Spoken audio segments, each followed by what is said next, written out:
안녕하십니까? 김철령 변호사입니다. 지난번에는 현대자동차의 사내하청, 그 다음에 동이오토의 사내하청에 대해서 말씀드렸습니다.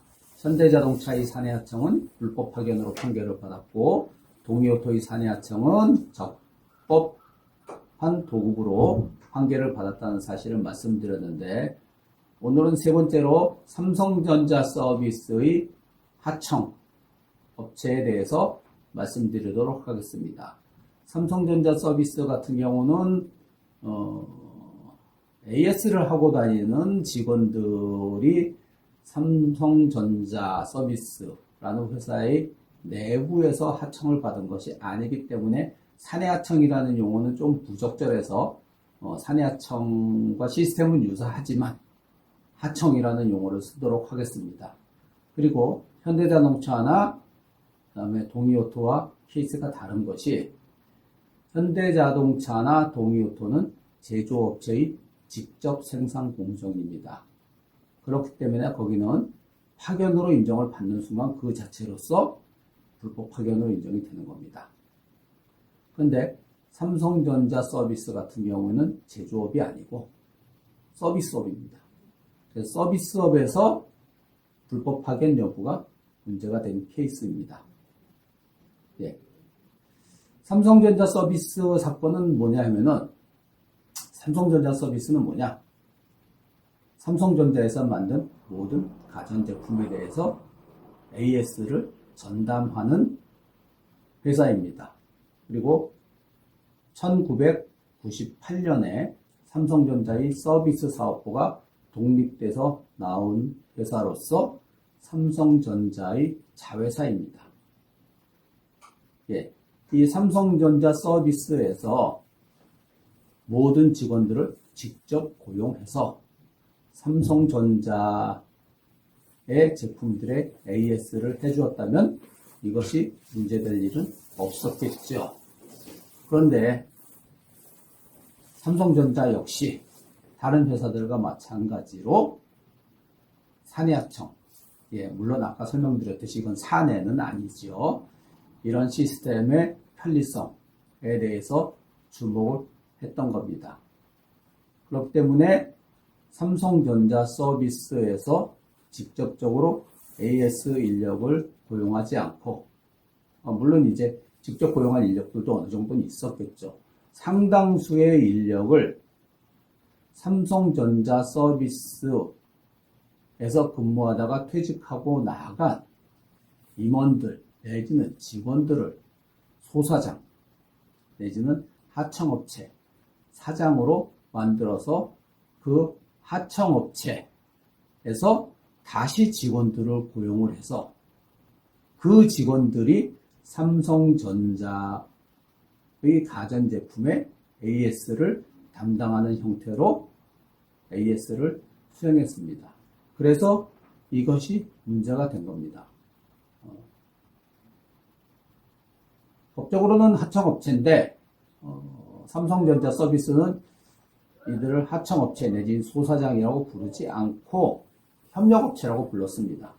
그래서 앞으로도 얘기할 때는 법률 그쪽에서 사용하던 용어가 협력업체이기 때문에 협력업체라는 용어를 사용하도록 하겠습니다. 그러니까 우리가 삼성전자의 TV, 냉장고 이런 것들이 고장이 나거나 AS가 필요해서 AS를 신청하면은 기사가 집으로 와서 가전제품을 수리해 줍니다.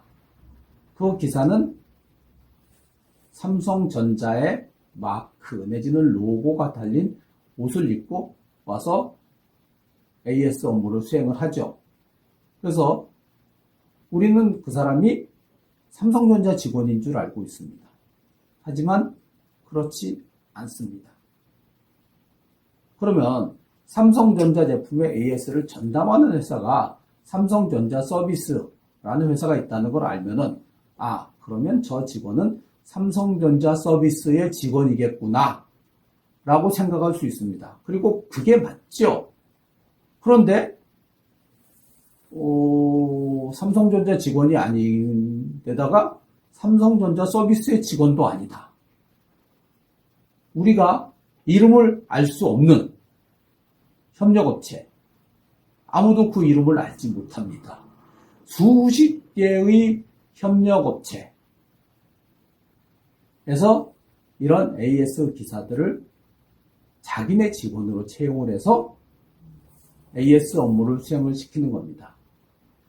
그러니까 이 협력업체에 소속된 직원들은 삼성전자의 직원도 아니고 삼성전자 서비스의 직원도 아니지요. 당연히 근로조건도 삼성전자나 삼성전자 서비스의 근로조건이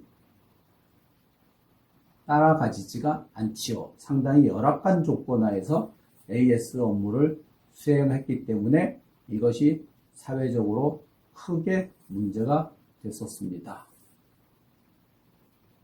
즉, 삼성전자 서비스가 아닌 협력업체에서 삼성전자 제품의 AS 업무를 수행하는 기사들은 이 문제를 가지고서 노동부에 지속적으로 문제를 제기했습니다. 자기들은 법적인 소속은 협력업체이지만 실질적인 업무 지시는 삼성전자 서비스로부터 업무 지시를 받고 있는 것이다.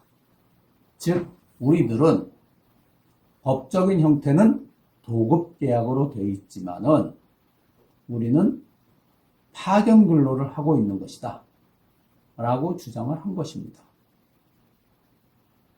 그러면은 삼성전자 서비스에서 협력업체의 직원들에게 직접적으로 업무 지시를 했다면 지난번에 현대자동차나 이런 케이스에서 살펴본 것처럼 직접적인 업무 지시를 했다면은 그것은 당연히 파견으로 인정이 될 수 있을 것입니다.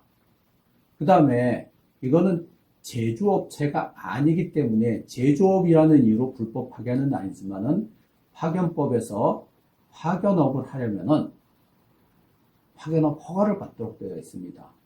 그런데 협력업체들은 파견업을 자기들이 한다고 생각을 하지 않고 적법한 도급계약을 체결했다고 생각하고 있기 때문에 파견업 허가를 받은 업체들은 단 한 업체도 없습니다. 왜 그러냐? 파견업 허가를 받는 순간 스스로 파견이라는 걸 인정하기 때문에 파견업 허가를 받을 수가 없죠. 그러니까 이것이 파견이라고 인정을 받으면은 제조업은 아니지만 파견업 허가를 받지 않은 채 파견업을 한 거기 때문에 이게 불법 파견으로 인정이 되는 겁니다.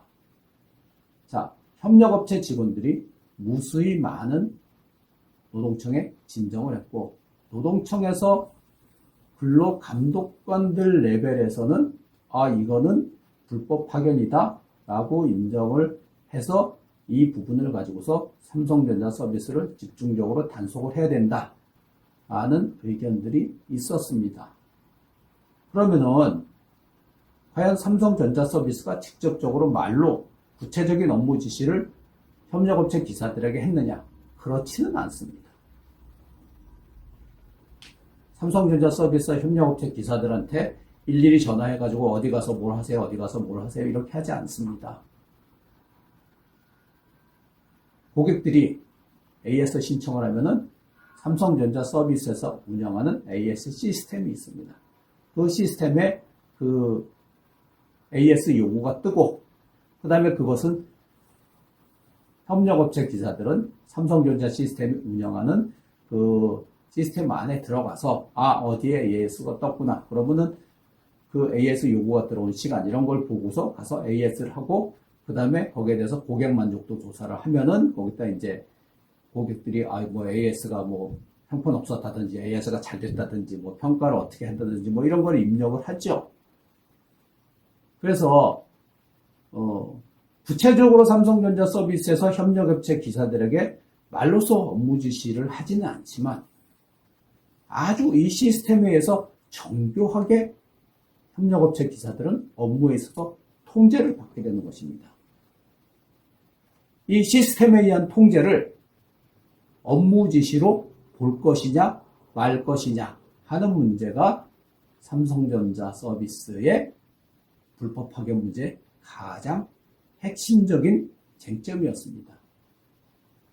당시의 감독관들은 이거는 시스템에 의해서 아주 정교하게 업무 지시를 하는 것과 마찬가지이기 때문에 이건 불법 파견으로 봐야 된다. 라는 것이 대부분의 의견이었습니다. 하지만 이것이 위에 올라가서 노동부의 고위직들이 이 부분에 대해서 다시 불법 파견인지 아닌지 판단함에 있어 상당수의 반대 의견이 나왔습니다. 그래서 결국 최종적으로 내린 결론은 이거는 불법 파견이라고 볼 수 없다. 그 시스템을 가지고서 하는 것은 단순히 시스템을 이용하는 것뿐이지 이것은 적법한 도급계약이다. 라고 결론을 내려서 삼성전자 서비스에 대한 단속이 실시되지 않았습니다. 때마침 그 부분에 협력업체 직원들이 삼성전자 서비스를 상대로 근로자 지위 확인 소송을 냈었는데 그게 1심에서 패소했습니다. 물론 그 소송은 항소심에 가서 결론이 뒤집혔고 최근의 대법원 판결에 의해서 삼성전자 서비스의 협력업체 직원들에 대한 법적 관계는 불법 파견이다 라고 최종적으로 결론이 나긴 했습니다.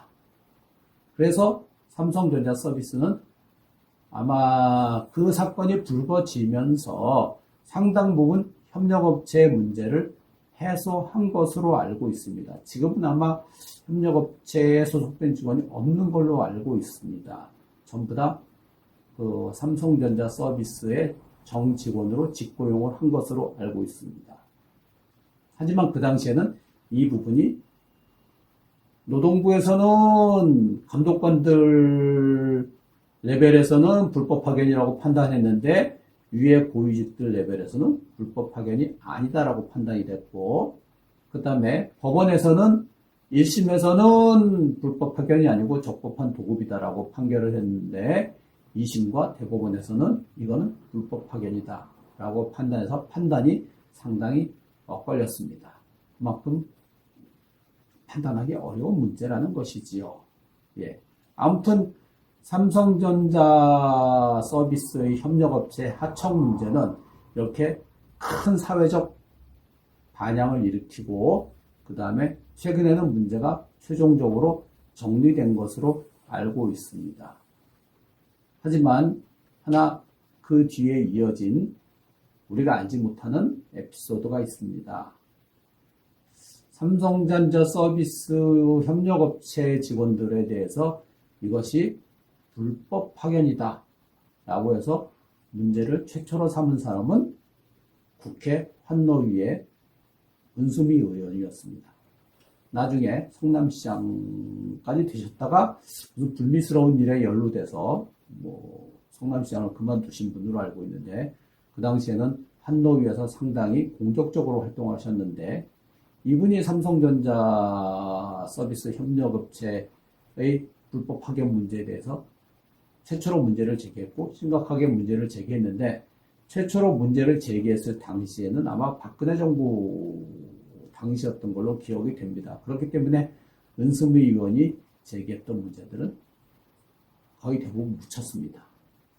그런데 박근혜 대통령이 탄핵되고 나서 문재인 대통령으로 정권이 바뀌고 난 다음에 노동부에 대한 대대적인 조사가 있었습니다. 그래서 그 당시에 또 감독관들 레벨에서는 이거 분명히 우리가 불법 파견이라고 판단했고 불법 파견적인 요소가 많은데 위에 고위직들이 올라가서 이거 불법 파견이라고 판단하지 않고 적법한 도급계약이라고 판단한 것은 삼성전자 서비스 내지는 삼성전자에 상당히 강력한 로비가 있었기 때문이다 라고 문제를 제기해서 그 당시에 아마 그거를 판단하는 회의에 참석했던 노동부 고위직들을 대거 고소 고발했고 검찰에서는 이 중에서 몇몇 사람을 특히 불법 파견이 아니다라는 의견을 냈던 고위직들을 전부 형사적으로 엮어서 기소했던 사건이 있었습니다. 물론 나중에 전부 다 무죄가 나긴 했습니다. 하지만 삼성전자 서비스의 불법 파견 문제와 관련해서 여러 가지 문제가 되었던 것 중에 이런 일도 있었습니다. 자, 오늘은 여기까지 하겠습니다. 예, 감사합니다.